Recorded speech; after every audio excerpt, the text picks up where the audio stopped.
নমস্কাৰ দৰ্শকসকল, আজি মই ক'লা কচুৰ লগত মাছৰ মাথাৰ জালুকীয়া বনাবলৈ লৈছোঁ। কিন্তু এই আঞ্জাখন আজি মোৰ বৰমাই বনাব। তেখেতৰ হাতত এই আঞ্জাখনৰ টেষ্টে বেলেগ হয়। এই আঞ্জাখনৰ কাৰণে আমাক লাগিব মাছৰ মাথা। মই প্ৰায় 3টামান মাছৰ মাথা লৈছোঁ আৰু মই এই মাছৰ মাথাকেইটা আনি এটা টিফিনত ভৰাই ভালদৰে সাফৰ মাৰি ৰুম টেম্পাৰেচাৰত 6 ঘণ্টামানৰ কাৰণে থৈ দিছিলোঁ। এনেকৈ থৈ দিয়াটো এটা জনজাতীয় খাদ্য প্ৰস্তুতৰ তৰিকা হয়। গতিকে সকলোৰে এইটো ভাল নালাগিবও পাৰে, তেতিয়া আপোনালোকে ফ্ৰেছ মাছৰ মাথাও ইউজ কৰিব পাৰিব। আৰু লাগিব কচু শাক। কচু শাকখিনি মই কালিয়ে বুটলি থৈছিলোঁ আৰু এতিয়া মই ভালদৰে ধুই সেইখিনি সৰুকৈ কাটি দিম। এতিয়া মই কেৰাহীখন জুইত পাতি অলপ মিঠাতেল ঢালি লৈছোঁ। তেলখিনি গৰম হোৱাৰ পাছত মই তাত মাছৰ মাথাকেইটা দি দিছোঁ। ইয়াতে মই অলপ নিমখ আৰু হালধি দি দিম। তাৰপিছত লৰাই ভালদৰে ভাজিবলৈ চেষ্টা কৰিছোঁ।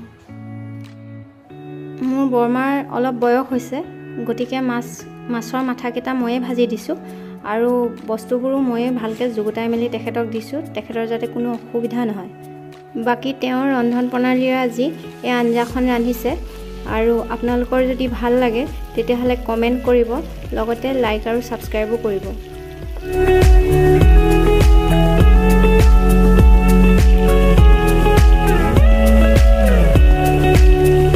মাছৰ মাথাকেইটা ভজা প্ৰায় হৈ গৈছে। এতিয়া আমি এখন কাঁহীত মাথাকেইটা তেলৰ পৰা উঠাই লৈছোঁ।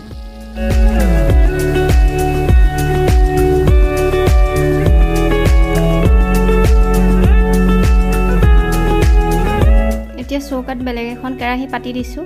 বৰমাই ইয়াতে কাটি থোৱা কচু শাকবোৰ দি দিছে।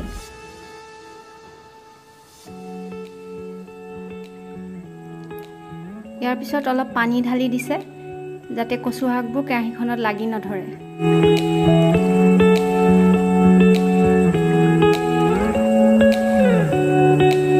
অলপ সময় ঢাকন দি তেখেতে শাকখিনি সিজালে আৰু অলপ লৰাই চৰাই দিছে।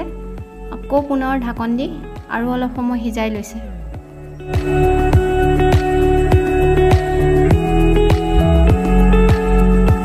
ঢাকনখন খুলি লৈ পুনৰ তেখেতে শাকখিনি লৰাই মেলি দিছে, অলপ ভাঙি দিবলৈও চেষ্টা কৰিছে আৰু কেৰাহীখনতো পানী অলপ কমি অহা দেখি আকৌ পানী ঢালিবলৈ লৈছে।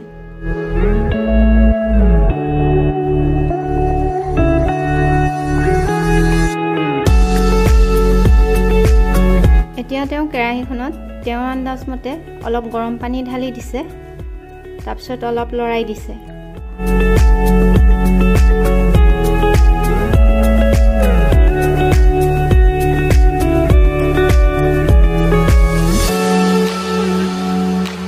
এই সময়খিনিতে তেওঁ শাকখনত হালধি, নিমখ আৰু জালুকৰ গুড়িখিনি দি দিছে। জালুকৰ গুড়িৰ পৰিমাণটো অলপ বেছি দিয়া হৈছে, কাৰণ ইয়াত অকল জালুকৰ গুড়িয়ে দিয়া হ'ব, জলকীয়া ইউজ কৰা নহয়।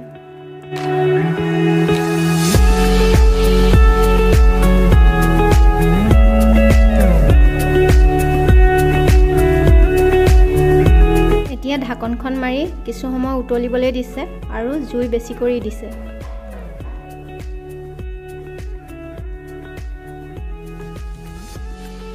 বেছি জুইত কিছু সময় আঞ্জাখন উতলাই লোৱাৰ পিছত তেখেতে পুনৰ ঢাকনখন উলিয়াই চাইছে আৰু অলপ লৰাই দিছে আৰু কচু শাকবোৰ অলপ ভাঙি দিবলৈ চেষ্টা কৰিছে।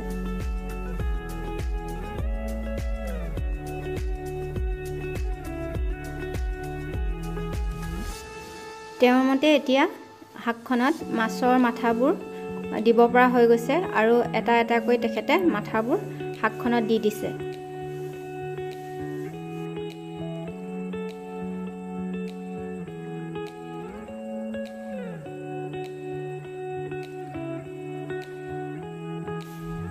মাছৰ মাথাবোৰ দি অলপ লৰাই দিয়াৰ পিছতে খুন্দি থোৱা আদাখিনি দি দিছে আৰু লগতে নহৰুখিনিও দি দিছে।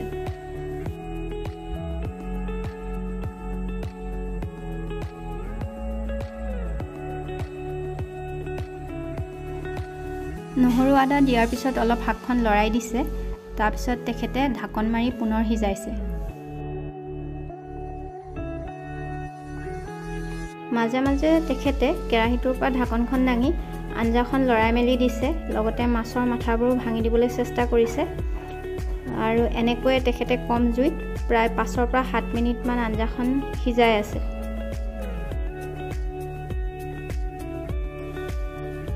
কচুৰ শাকবোৰ ভালদৰে সিজিছে আৰু আঞ্জাখন বৰমাৰ মতে নমাব পৰা হৈছে। আমি ইমান ডাঠকৈ আঞ্জাখন ৰখাম, গতিকে আমি কেৰাহীটো এতিয়া জুইৰ পৰা নমাই ল'ম। এইখিনিতে আপোনালোকক এটা টিপছ জনাওঁ। বৰমাই আঞ্জাখনত দুবাৰ পানী ঢালিছিলে। প্ৰথমবাৰ তেখেতে কমকৈ ঢালি লৈছিলে আৰু সেই পানীখিনি শুকাই যোৱাৰ পিছতহে গৰম পানী পিছত ছেকেণ্ডবাৰত ঢালিছিলে। এনেকৈ কৰিলে আঞ্জাখন সিজাবলৈ অকণমান সুবিধা হয়। এয়া আমাৰ কচু আৰু মাছৰ মাথাৰ জালুকীয়া আঞ্জাখন বৰমাই বনাইছে। আপোনালোকেও কেতিয়াবা ঘৰত বনাই চাব আৰু গৰমে গৰমে ভাতৰ লগত খাই চাব, নিশ্চয় ভাল পাব আৰু মোৰ বৰমাক বহুত দিন জীয়াই থাকিবলৈ আশীৰ্বাদ কৰিব।